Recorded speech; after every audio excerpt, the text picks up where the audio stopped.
So the number one vital element needed for life is oxygen. The second most vital element needed for life is water. Water is the second most vital element needed for life. I always say to people, how much water do you drink? And these are some of the answers. I don't like water.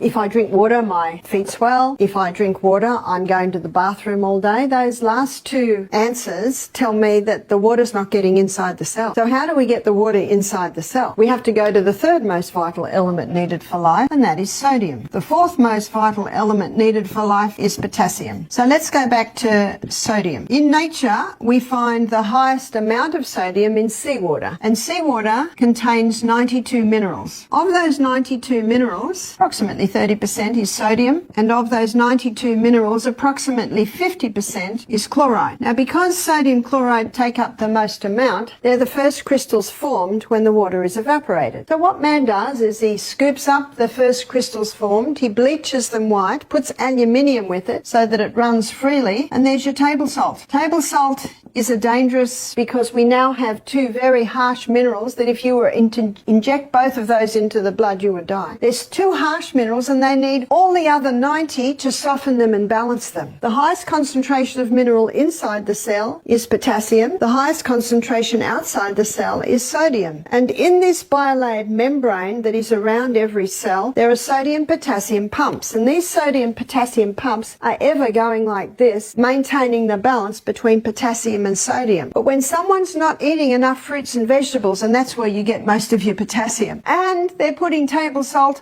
on everything far too much, what happens now is sodium levels rise and potassium levels drop. There is a small amount of sodium in the cell, but when this happens, you see osmosis and diffusion happens when the highest concentration merges into the lowest. So now sodium levels inside the cell are rising, which they should not, and the cell swells. What's that called? High blood pressure. The doctor is right. Table salt will contribute to high blood pressure. There's a French doctor named Dr. Lelangre, and he's written a whole book on salt. He said, when people come to me with high blood pressure, I put them on Celtic salt. Why does he put them on Celtic salt? Because Celtic salt contains 82 minerals. It's a hand-harvested sea salt. So the minerals are in the Celtic salt in their balanced form. Celtic salt has 3 magnesiums. It contains magnesium chloride, magnesium bromide, and magnesium sulfate. Magnesium is a water-hungry molecule, and this explains why the Celtic salt is such a moist salt, especially when we've had a lot of rain, because those 3 magnesiums absorb the moisture. And because magnesium is a water-hungry molecule, it can be used to help the water get into the cell.